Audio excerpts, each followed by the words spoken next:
ఈరోజు పంచతంత్రం కథలు మిత్రలాభంలోని 5వ స్టోరీ చూడాకర్ణుని కథ.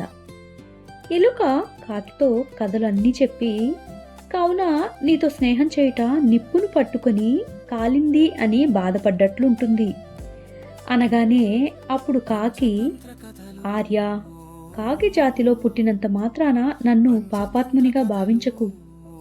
నిన్ను చంపి తినినంత మాత్రాన నా ఆకలి తీరుతుందా? మృత్యువు ఎవరికి ఎప్పుడు ఏ విధంగా కలుగుతుందో ఎవరు చెప్పగలరు? నేను నీకు ఏ విధమైనటువంటి అపకారము చేయను. చిత్రగీవునితో ఎంత స్నేహంగా ఉన్నావో నాతో కూడా అలాగే ఉండు. అనుమానించక నా కోరిక నెరవేర్చు. నాకు సంతోషం కలిగించు మిత్రమా అని ఎంతో నిజాయితీగా ఎలుకతో అనింది. ఎలుక కాకి పట్టుదలకి సంతోషించి తనతో స్నేహానికి అంగీకరించింది. అప్పటి నుండి కాకి ఎలుక చాలా స్నేహంగా కొన్నాళ్ళు కాలం గడిపాయి. కొంతకాలం తర్వాత కాకికి ఆహారం దొరుకుట కష్టమైపోయింది. అది దండకారణ్యంలో ఉన్న ఒక మిత్రుడు తాబేలు వద్దకు పోవాలని నిశ్చయించుకుంది. ఆ విషయం ఎలుకకి చెప్పింది కాకి. మిత్రమా, ఆహారం దొరకక కడుపు మార్చుకొని ఇక్కడే ఉండమని నేను చెప్పలేను. పోయి రమ్మని చెప్పి నిన్ను వదిలి నేను ఒంటరిగా ఉండలేను. నీవు తాబేలు వద్దకు నన్ను కూడా తీసుకుని వెళ్ళుము. కష్టమో సుఖమో మన ముగ్గురం కలిసి ఒకచోటనే ఉందాము అని చెప్పింది. కాకి సరేనని చెప్పి ఎలుకను తన వీపు మీద ఎక్కించుకొని దండకారణ్యం వదిలి వేరొక అడవిలోకి ఒక చెరువు గట్టుపై వాలింది. అదే సమయమున చెరువు ఒడ్డునకు వచ్చిన తాబేలు కాకిని చూసి, మిత్రమా, ఎంతకాలమునకు కనపడితివి? క్షేమంగా ఉన్నావు కదా అని ఎంతో ఆప్యాయంగా అడిగింది. తరువాత కాకి తాబేలుకు ఎలుకని పరిచయం చేసి అతని మంచి గుణాలు వివరించి చెప్పింది. తాబేలు ఎలుకని చూసి ఎంతో మంచిగా గౌరవించి ఎలుక గురించి తెలుసుకోవాలి అనుకుంది.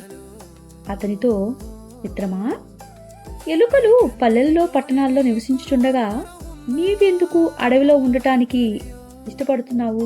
దానికి కారణమేంటి? నీకు పల్లెల్లో ఉండట నచ్చటం లేదా?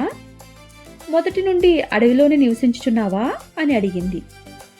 అప్పుడు ఎలుక నవ్వి, కాదు మిత్రమా, నేను అందరిలాగే ఒక పట్టణంలో నివసించాను. కొంతకాలం తర్వాత సుఖంగానే బ్రతికాను.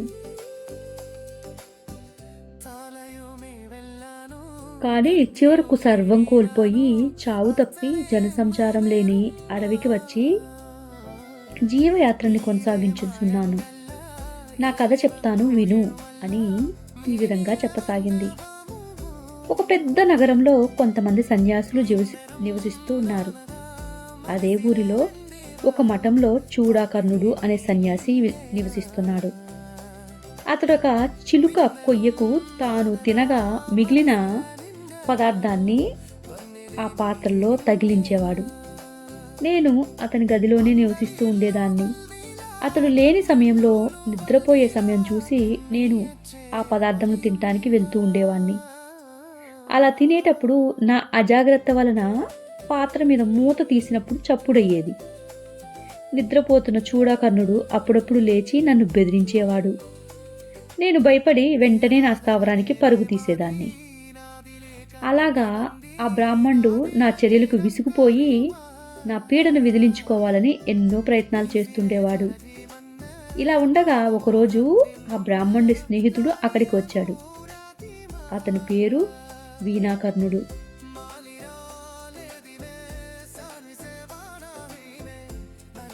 వాళ్ళిద్దరూ మాట్లాడుకుంటున్న సమయం చూసి నేను పాత్ర మూత తీసి భోజనం ఆరగిస్తూ ఉన్నాను. అప్పుడే నేను తినే చప్పుడు విని ఆ బ్రాహ్మణుడు నన్ను అదిలించాడు. ఇంకా నా గురించి తన స్నేహితుడికి కూడా చెప్పాడు. అది వినిన తన స్నేహితుడు, దీని దుంపతెగ, ఈ ఎలుక ఎంత తెలివైంది! చిలుకు కొయ్యకు తగిలించిన పాత్ర మూతను సైతం తొలగించి భోజనం తింటుందా? దొంగలిస్తుందా? నీకు నష్టం కలిగిస్తుందా? దీనికి ఎంత ధైర్యం ఎలా వచ్చిందో తెలుసుకోవాలి, కారణం లేనిచో కార్యం పుట్టదు అని అంటూ ఉదాహరణకి ఒక కథ చెప్పాడు.